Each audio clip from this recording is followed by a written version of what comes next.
March Madness, maybe your tournament bracket is busted, but we're here to talk about maybe some upsets and what that has to do with the weather. I'm so interested to learn more, Josh. Yes. How's it going? I'm telling you what, my bracket's busted too right now, so we're not alone on that. I know, right? I think it's my problem every year. I always take just the highest seeded teams. I know that they're not going to win out, but it just seems like the easiest thing to do, right? It's usually the smart thing to do. I was looking through some statistics over the last several days, and usually picking the 1 seeds or 2 seeds works out in the end, but so many upsets can happen out of nowhere. Okay, so let's talk about those upsets. Yes. I think you've got some information for us on years where there have been some major upsets in the tournament. Is that right? Yes, and it's interconnected to the weather too. I mean, so let's go ahead and take a look at this graphic here that I made here. So March is one of the most extreme months in terms of weather. We know that. It's the kind of the transition point from spring, from winter to spring in northwest Arkansas and the River Valley. Now, before we start getting into these upset totals, Jason, I wanted to kind of clarify what an upset means. Oh, that's great. Yeah, define it for us. Yes, so it's when a winning team is 5 seeds or lower than the loser. So the minimum you can have is like an 11 seed upsetting a 6 seed,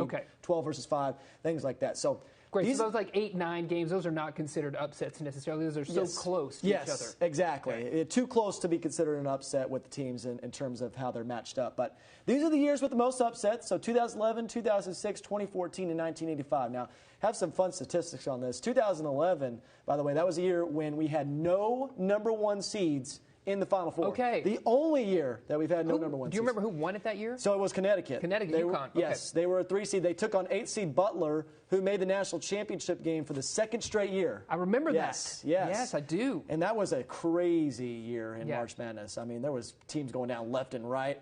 2006, George Mason, 11 seed, that made the Final Four. They didn't end up winning it, but all the way to the Final Four. All the way to the Final Four as an 11 seed. 1985, which was one of the years that had 13 upsets, that was when Villanova, who was an 8 seed, won the national championship, one of the highest seeds to ever win a natty. And they had to play 2 #1 seeds and 2 #2 seeds to win that national championship. Wow. So, yeah, some crazy. And they did it. Yeah. And they won. That's a true Cinderella run right there. So we got crazy weather happening, and we've got all of these upsets happening. How do those things kind of interconnect? Well, that's a great question because we've got that right here. So if we look at what happened in those years in northwest Arkansas, 2011 was probably the most wild weather year, not just here, but in the country. We had record-breaking snows. We had tornado outbreaks through Dixie Alley all throughout April and May.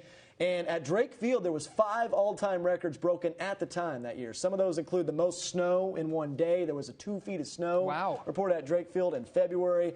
We had the most rainfall in one day in early April that year. A lot of those systems came through right around March in 2011.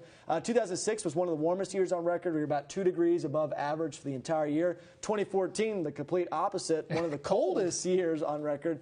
And then 1985, we had extreme cold and a ton of snow during the winter time. So it seems like the weather goes mad when March Madness goes mad. Yes. Absolutely. So what does that mean, I think, Josh, for our brackets this year? You know, a lot of people's brackets already busted, but what does that mean going forward? Well, it means that if you want Cinderella stories, you got to root for crazy weather. And that means, you know, maybe your outdoor plans or stuff like that are going to be impacted, but it does make for an entertaining March Madness. Absolutely. It looks like. You got any big predictions, any bold predictions upcoming? Yeah, I mean, I think we're going to see only one seed make it into the Final Four. That's going to be a bold prediction this year. Don't know who it's going to be. Right. But write it down. This is a year where we have a ton of parity in college basketball. There's not really one dominant team. Yeah. So it's going to be interesting to see what happens down the stretch here. I know we're getting up into the Sweet 16, Elite 8. Things start getting a little bit more tight. That's right. Here, so it's going to be very interesting. Would you say this has been a year with crazy weather, so we can expect some of those upsets this year? Absolutely. It has been a very crazy year in the weather world. In fact,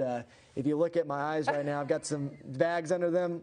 We gain an eye bag every single time we have another storm system that pushes through. So, weather expert, also beauty expert, Josh Runger, thanks for taking the time to hang out with us and figure out this crazy weather and how it relates to the March Madness tournament.